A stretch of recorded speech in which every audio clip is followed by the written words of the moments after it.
అందరికీ నమస్కారం. ముందుగా ఈ వీడియోకి ఒక లైక్ కొట్టి మన ఛానల్ని సబ్స్క్రైబ్ చేసుకోండి. మనలో చాలామంది ఆడవారు ప్రతినిత్యం ఇంట్లో దీపారాధన చేసుకుంటారు. అయితే పూజలు భార్య చేయాలా లేదా భర్త చేయాలా అని చాలామందికి ఒక పెద్ద ధర్మ సందేహం ఉంటుంది. భార్య చేసే పూజలకు ఫలితం దక్కుతుందా లేదా భర్త చేసే పూజలకు ఫలితం దక్కుతుందా అంటే మీ భర్త చేసే పూజలకు మాత్రమే రెట్టింపు పుణ్య ఫలితం దక్కుతుందని, మీ కుటుంబం మొత్తానికి అష్టైశ్వర్యాలు కలుగుతాయని మన వేద పండితులు సూచిస్తున్నారు. కాబట్టి ఇంట్లో దీపారాధన చేసే ప్రతి ఒక్కరూ తప్పనిసరిగా తెలుసుకోవాల్సిన కొన్ని పూజా పద్ధతుల గురించి ఈ వీడియోలో తెలుసుకుందాం. ఈ విషయాలు కనుక మీరు తెలుసుకోకపోతే ఇక మీరు ఎన్ని పూజలు చేసినా సరే ఎలాంటి ఫలితం దక్కదు. కాబట్టి ముందుగా ఈ వీడియోకి ఒక లైక్ కొట్టి ప్రతి ఒక్కరూ జై శ్రీరామ్ అని కామెంట్ చేయండి. మనలో చాలామంది ఆడవారు ఉదయాన్నే నిద్రలేచి చక్కగా తలస్నానం చేసి పూజ గదిని శుభ్రం చేసుకొని ఇంట్లో దీపారాధన చేసుకుంటూ ఉంటారు. ఎక్కువ మంది ఇళ్లలో స్త్రీలే నిత్య దీపారాధన చేసుకుంటారు. పురుషులు అస్సలు పూజలు చేయరు. ఇంట్లో మగవారు పూజలు చేస్తేనే మీ ఇంటికి చాలా మంచి జరుగుతుంది. అలా అని ఆడవారు చేయకూడదని కాదు. పూజకి మొదటి ప్రాధాన్యత మగవారికి వర్తిస్తుందట, తర్వాతే స్త్రీకి వర్తిస్తుంది. ఇంటి దీపం ఇల్లాలని చాలామంది చెబుతూ ఉంటారు. కానీ నిజానికి ప్రతిరోజు ఇంట్లో దీపారాధన చేయాల్సింది మీ భర్త మాత్రమే. ఇంటి దీపం ఇల్లాలైనా ఇంట్లో వెలిగించే దీపాన్ని మాత్రం పురుషులే వెలిగించాలని మన శాస్త్రాలు వివరిస్తున్నాయి. పూజ సంకల్పంలో కూడా ధర్మపత్ని సమేతస్య అని ఉంటుంది. అంతేకాని ధర్మపతి సమేతస్య అని ఎక్కడా లేదు. భార్య చేసే పూజలు తన సౌభాగ్యాన్ని మాత్రమే కాపాడుతాయట. అంటే తన భర్త ప్రాణాలతో ఉంటే సరిపోదు కదా, ఆయురారోగ్యాలతో సుఖ సంతోషాలతో తిరుగుతూ ఉండాలి. కాబట్టి స్త్రీలు చేసే పూజలు కేవలం తన మాంగళ్యాన్ని మాత్రమే కాపాడుతుంది. దీనివల్ల మనం అర్థం చేసుకోవాల్సిన విషయం ఏమిటంటే ఇంట్లో దీపారాధన చేయాల్సింది ఆ ఇంటి యజమాని మాత్రమే. మీ భర్త చేసే పూజలకు మాత్రమే మీ కుటుంబం మొత్తానికి మంచి జరుగుతుందట.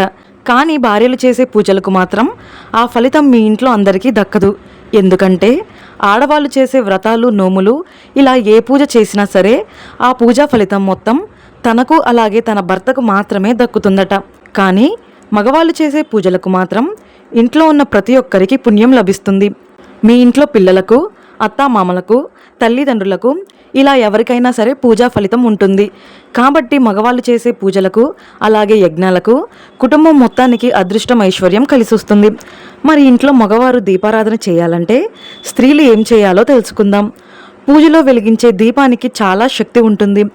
దీపం వెలుగులోనే దేవతలు కొలువై ఉంటారు. కాబట్టి పూజ గదిని మొత్తం అలంకరించి దేవునికి నైవేద్యం నివేదించి మీ భర్త చేతుల మీద దీపం వెలిగిస్తే చాలు, ఇంటి మొత్తానికి మంచి జరుగుతుంది. భార్యాభర్తలు కలిసి దీపారాధన చేస్తే ఇంకా రెట్టింపు పుణ్య ఫలితం లభిస్తుంది. కాబట్టి ఇంట్లో పురుషులు పూజలు చేసేటప్పుడు స్త్రీలు నైవేద్యం వండడం, పూజ గదిని అలంకరించడం, పూజా సామాగ్రిని సిద్ధం చేయడం ఇలాంటి పనులన్నీ చేయవచ్చు. ఎప్పటి నుండో మీ ఇంట్లో కూడా ఆడవారే పూజలు చేస్తుంటే వెంటనే ఈ అలవాటును మార్చేసుకోండి. లేదంటే మీ పూజా ఫలితం కుటుంబం మొత్తానికి వర్తించదు. భర్తలు చేసే పూజలకు మాత్రమే రెట్టింపు పుణ్య ఫలితం లభిస్తుందని మన శాస్త్రాలు కూడా వివరిస్తున్నాయి.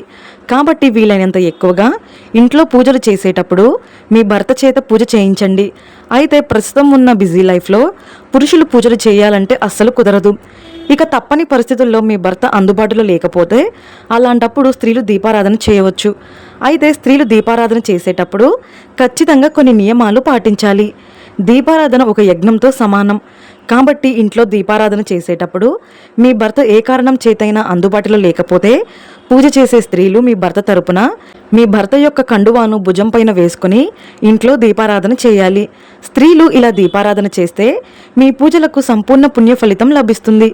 మీ కుటుంబం మొత్తానికి కూడా పూజా ఫలితం దక్కుతుంది. అలాగే ఇంట్లో దీపారాధన చేసేవారు కొన్ని ముఖ్యమైన విషయాలు తప్పనిసరిగా తెలుసుకోవాలి. మీరు చేసే దీపారాధనకు మంచి ఫలితాలు రావాలంటే మీరు వెలిగించే దీపం ప్రమిద పరిమాణం మీ వయసుకు తగినట్లుగా ఉండాలి. 30 సంవత్సరాల లోపు వయసు గల వ్యక్తులు 6 అంగుళాలు ఎత్తున్న దీపం ప్రమిదలోనే దీపారాధన చేయాలి. అలాగే 50 సంవత్సరాలు పైబడిన వ్యక్తులు 6 నుండి 9 అంగుళాల దీపం కుందిలో దీపారాధన చేయాలి. ఇక దీపారాధనకు వాడే నూనె కల్తీ లేకుండా స్వచ్ఛంగా ఉండాలి. దీపారాధనకు ఉపయోగించే నూనె పల్చగా ఉండాలి. అంతేకాని ఆముదంలాగా చిక్కగా ఉండకూడదు. దీపం వెలిగించే నూనె చిక్కగా ఉంటే మీరు చేసే పనులు కూడా ఆలస్యంగా జరుగుతాయని, అదే దీపం నూనె పల్చగా ఉంటే మీ పనులన్నీ త్వరగా పూర్తవుతాయని నమ్మకం. అలాగే పూజలో ఉపయోగించే వత్తులు కూడా నల్లగా మురికిగా ఉండకూడదు. పూజలో ఉపయోగించే వత్తులు పాల లాంటి తెలుపు రంగులో మాత్రమే ఉండాలి. దీపం వెలిగించేటప్పుడు ముందుగా ప్రమిదలో నూనె పోసి తర్వాతే వత్తులు వేయాలి. అంతేకాని ముందుగా ప్రమిదలో వత్తులు వేసి తర్వాత నూనె పోయకూడదు. పూజలో దీపం వెలిగించిన తర్వాత దీపం ప్రమిదను ఎట్టి పరిస్థితుల్లోనూ కదిలించకూడదు. ఏదైనా కారణం చేత దీపం కొండెక్కితే ఓం నమః శివాయ అనే మంత్రాన్ని 21 సార్లు చదివి మరలా కొత్త దీపాన్ని వెలిగించండి. దీపం ప్రమిదలు ఎప్పటికప్పుడు శుభ్రం చేసుకుంటూ దీపారాధన చేయాలి. ప్రమిదలు శుభ్రం చేయకుండా దీపారాధన చేయకూడదు. అలాగే దీపారాధన చేసే సమయంలో దీపం ప్రమిద నుండి నూనె బొట్లు కారకూడదు. అలాగే పూజలో వెలిగించే దీపానికి ఖచ్చితంగా పసుపు రాసి కుంకుమ బొట్లు పెట్టుకోవాలి.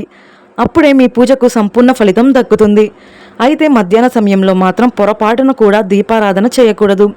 అయితే ఈ నియమం ఆలయాల్లో వర్తించదు. దేవాలయాల్లో ఎప్పుడైనా దీపారాధన చేయవచ్చు. వాస్తు శాస్త్రం ప్రకారం పడక గదిలో పూజ గది ఉండకూడదు. బెడ్రూమ్లో చేసే పూజలకు ఎలాంటి పుణ్య ఫలితం దక్కదు. మీ ఇల్లు చిన్నగా ఉంటే మీ వంటగది ఈశాన్యంలో పూజ గదిని నిర్మించుకోండి. ఇక పూజ చేసే ఆడవారు జుట్టు విరబోసుకొని దేవుడిని పూజించకూడదు. అలాగే కాళ్లకు మెట్టులు లేకుండా, మెడలో నల్లపూసలు లేకుండా అస్సలు దీపారాధన చేయకూడదు.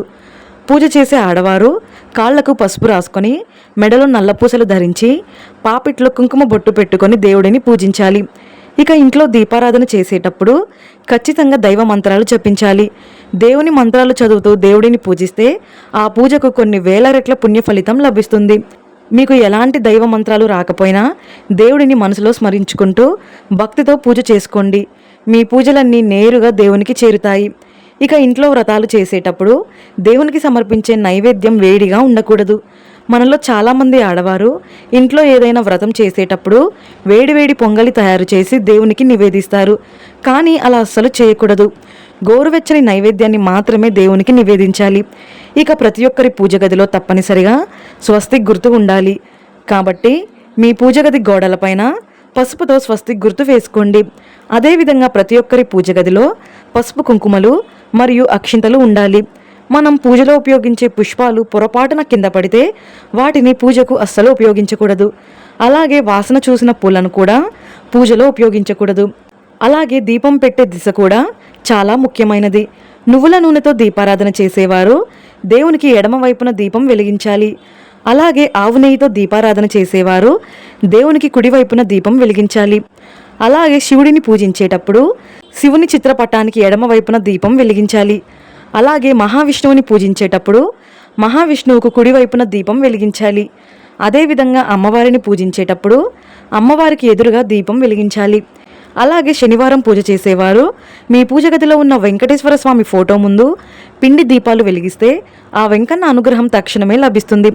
కాబట్టి ఇంట్లో ఉండే మగవారు ప్రతిరోజు పూజలు చేయడానికి ప్రయత్నించండి. లేదా కనీసం వారంలో ఒక్కసారైనా ఇంట్లో దీపం వెలిగించండి. ఇంట్లో మగవారు దీపం వెలిగించకపోతే ఆ ఇల్లు అభివృద్ధిలోకి రాదు. ఈ వీడియో మీకు నచ్చితే లైక్ చేసి సబ్స్క్రైబ్ చేసుకోండి. జై శ్రీరామ్.